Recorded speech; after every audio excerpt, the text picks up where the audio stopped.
Benue State, Nigeria's food basket, is central to debates on politics and governance in the Middle Belt. Now, beyond questions of leadership and resource management, insecurity from communal clashes to family conflicts continue to challenge the stability and service delivery within the state. Now, as the 2027 general elections approach, governance in Benue is under scrutiny.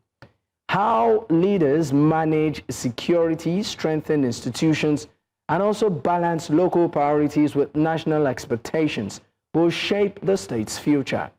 How is leadership shaping everyday life for citizens, for instance? What impact does insecurity have on governance and development? And what reforms are needed to strengthen institutions and deliver progress? Topical questions. Well, joining me to discuss this is Bemgba Iortyom, is a former publicity secretary of the PDP, Benue State, and currently the 2027 governorship aspirant on the platform of the PDP in Benue State. He joins, of course, virtually. I also have Kula Teso, is the chief press secretary to the governor of the state. Thank you for your time, gentlemen. All right, let me start with you, Mr. Teso. Once again, it's great to have you.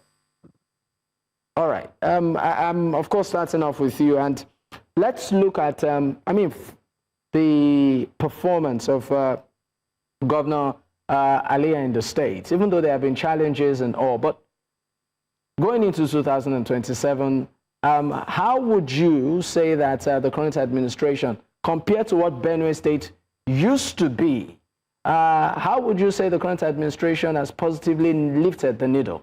Oh, yes. Thank you so much, Mr. Dapo. It is not a hidden fact that His Excellency, the Governor of Benue State, took over leadership. There was almost total decay of infrastructure, and the civil service was almost in the lowest ebb. And everything was so much in disorder. And that was why there was a clamor for somebody outside of politics to step in. And when His Excellency stepped in, he did not disappoint. He started on a good note. But first of all, you know that once to get to a home, what needs to be done is for people to know that the home is clean. That tells so much of what you are doing. And so the governor started with reforms, which also touched on those of the state civil service. And also total refurbishment and establishment of infrastructure, and then commerce and industry. To this end, you discover that so much was being owed to state civil servants, and the civil servants were owed out to 10 months of salaries at the state level. You go to local government, it was 11 months. And then pensioners, before he came in, you see they were protests every other day before he took over. So he started clearing these salaries. He also started doing capacity building and introducing reforms in the civil service. All right. He also did not stop at that. He did. Mr. Teso, I'll come back to you. You said quite a couple of things, right? You said that before the current administration came in, there was decay in the system. And so far, he has tried to clean it up. I'd like to come to you. Very serious decay. Yes, very serious decay, in your words. I'm coming to you right now, Mr. Bemgba. Mr. Bemgba, you are, of course, a member of the People's Democratic Party. That was the party in charge of the state before the current administration. They said that your party left a legacy of decay, which they had to clean up. I'd like you to react to that. Before, of course, we get into some specifics, particularly in the area of insecurity and maybe infrastructure. Yeah, thank you for having me. And let me go straight into the discussion by making it clearly known that when we hear rhetoric, the type the Chief Press Secretary to the Governor of Benue State is mouthing right now, we are not surprised because that has become their staple. All they do is share blame, cast aspersion on the past, which they took over from, and they are doing this without taking a bearing from the reality of the circumstance that obtained in the past. What do I mean by that? I am referring to an era when, if the Chief Press Secretary to the Governor of Benue State now says that salaries were owed to workers in Benue State, it was not peculiar to Benue State alone. That was the paradigm of that era. As at the time that that era was winding down in 2023, roughly around 28 states in Nigeria were owing salaries and pensions to workers. But sorry, I'm going to butt in here. You said it wasn't, I'm sorry, you said it wasn't peculiar to Benue State, and you said about 28 states were owing salaries. But that doesn't make it right. Yes. Why did Benue State, why could it not pay salaries then? What it simply means is that there wasn't sufficiency of funds to do that. That was why, if Benue State alone was owing salaries, then you could ask that question and it would be valid. But the fact that Benue State, alongside 27 other states, were owing salaries means that there was generally nationwide, there was the problem of sufficiency of funds to pay salaries. Now let's fast forward.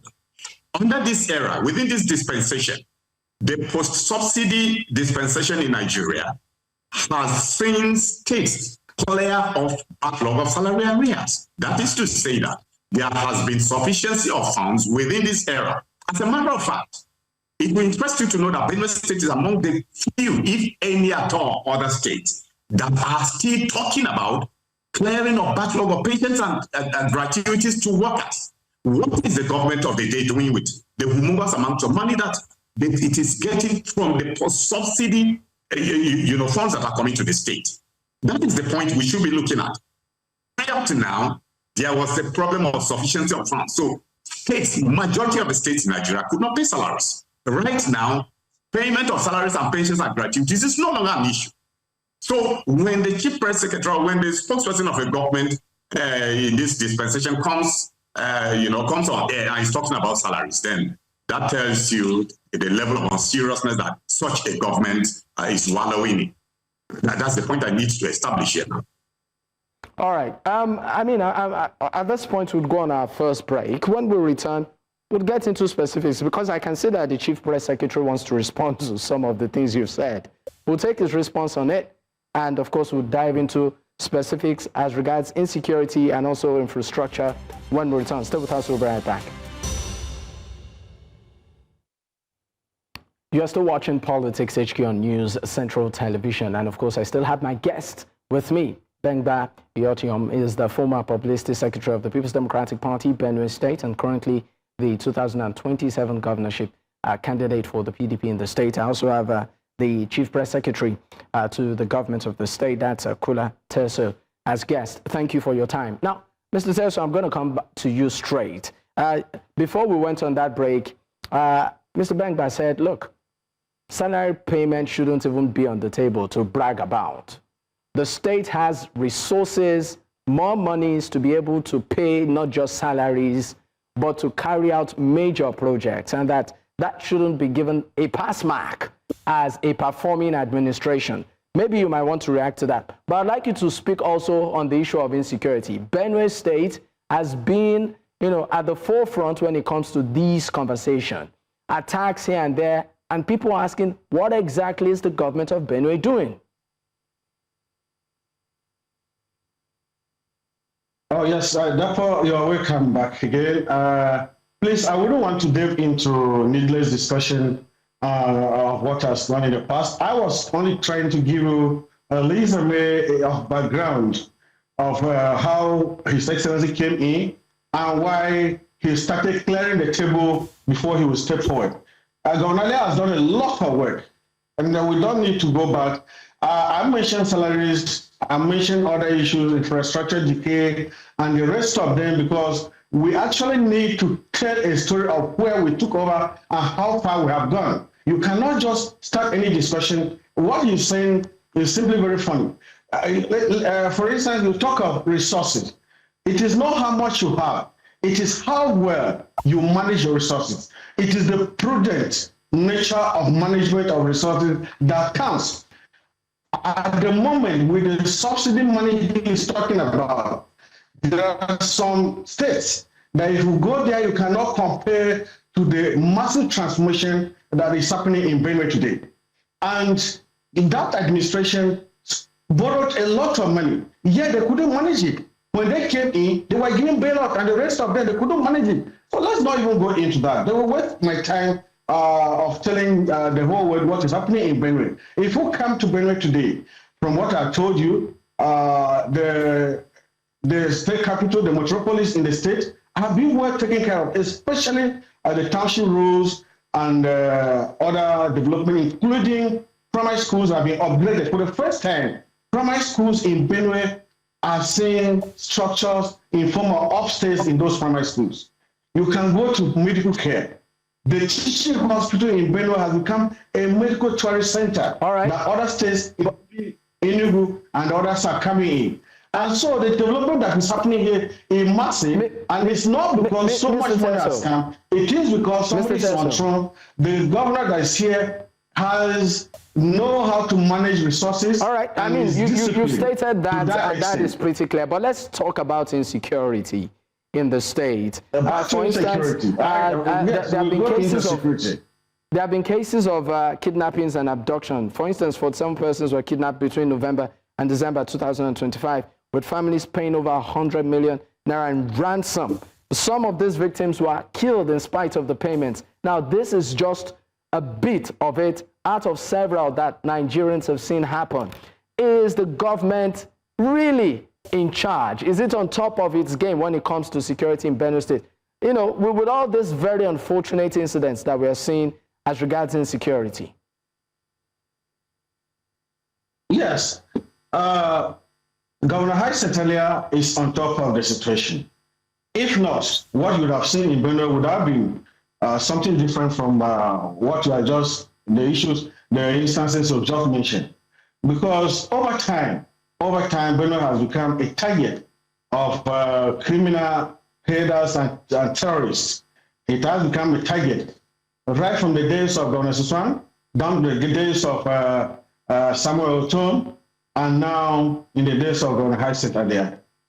Benue has been a target, and that is why you can mention Benue and Plateau and other states that have become more of epicenter of insecurity. But at the point when the governor sought, first of all, the intervention of Mr. President and the federal government into the security issue, and also map up strategies.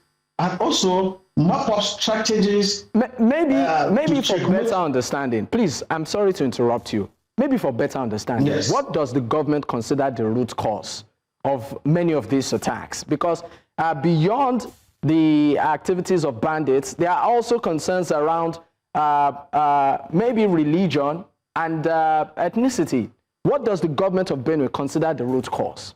Well, that's not for me to decide now, because much has been said about this. The governor himself said terrorists are targeting Benue for reasons of land grabbing and the rest of it. The first that started here, these guys came in, they will attack the communities will run, the residents will run away, and then they will occupy. So somebody who has come to capture land, he has no any other agenda than to land grab. This is what they have been doing. And I've mentioned they didn't start this during Governor time, when they started occupy, displace and occupy, started during the Suswan's administration, it crossed over into Iortyom's administration, and it's the same thing that they are doing now. And until recently, the federal government waded in and very strongly. And so the tempo has come down now. And many people are gradually returning to their homes in their villages. That is why the number in IDP camps in Benue has reduced drastically. And as for issues of kidnappings, yes, they are checkmating this, but as you can see, it's all over the country. It's all over the country, but to be sincere, it has reduced in Benue. Before now, they hardly pass that you hear of attacks and then kidnapping in every corner of Benue State. All right, thank you so much, Mr. Teso. You said something, you said it has reduced. So I'm going to ask you, Mr. Bemgba, do you think that is the case? That's not the case at all. That is absolutely not the case at all. It's a tragedy that the present administration, I'm sorry to use the words that I will use now, but the present administration, the earlier administration in terms of tackling insecurity in Benue State is the worst thing that could have happened to Benue State. And I say that without minding words. This is a government that is most unserious when it comes to the issue of insecurity. This present governor is known to have, firstly, the moment he assumed power, came into office, he found in place a prohibition of open grazing and ranches establishment law, which was enacted in 2017, put to force in 2018. There was the livestock guard, which was a local security outfit recruited, trained, and equipped to enforce the ban on open grazing. There was also the volunteer guards, which was also a local vigilante that the previous administration put in place and equipped to handle issues of insecurity within the rural areas. What did Governor Hyacinth Alia do on assumption of office? He disbanded the livestock guards. He passively suspended the ban on open grazing. He decommissioned the structure, the operational structure that was in place handling and enforcing the ban on open grazing. He removed the vehicles. There were specialized trucks that were being used to transport cattle, trespassing cattle that were confiscated from trespassing herdsmen to the courts, to places where they were charged. Alia took over those trucks, took away those trucks, gave them to Benue links for commercial purposes and all of that. I mean, we are really trying to manage time. Mr. Bemgba, you said a couple of things, but because we are really trying to manage time here, I'm coming back to you, Mr. Teso. You react to it, but please, in your reaction too, I would like you to also respond to another question. What is the relationship between Mr. Governor and the SGF, Mr. Akume? Is that to me? No, not you, sir. Okay. The CPS. No, okay, thank you. First of all, I want to remind my friend, my brother, former PDP spokesperson, that we don't have to bandy lies, faceless lies, to be able to discredit a system. Reverend Father Hyacinth Alia did not disband the law prohibiting open grazing.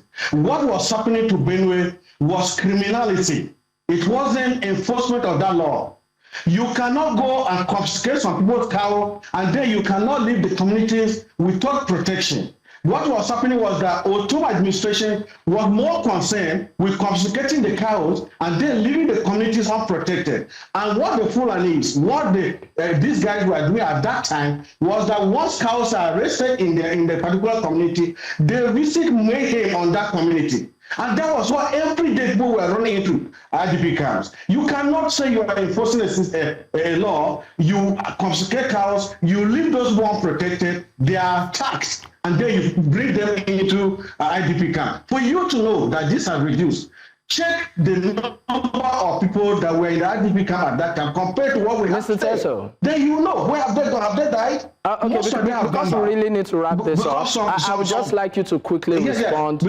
Because some level of peace has returned to this place courtesy of the way Federal has managed this system. Now, back to the question concerning SGF. Yes, it is no longer news that the relationship between the governor and the SGF has become an issue of concern. That is why recently Mr. President has set up a committee to reconcile and delve into the crisis bedeviling the Benue State APC. And because at that level, Mr. President trying to wade into crisis that before Benue APC, and that is what you have to discuss concerning the Reverend Father who is the governor today, my boss, and then the SGF. I may not want to go deep into commenting on that because there is a committee in place mandated by Mr. President to delve into that crisis. And so it may be prejudicial for me to begin to discuss the matter here. So if you can permit me, I will not delve into that. All right, thank you. Thank you so much, gentlemen. Of course, it's been great having this conversation. Bemgba Iortyom is the former publicity secretary of the People's Democratic Party, Benue State. And also, I'd like to say a big thank you to the CPS to the government, that's Kula Teso, the chief press secretary to the governor of Benue State. Once again, gentlemen, thank you for your time.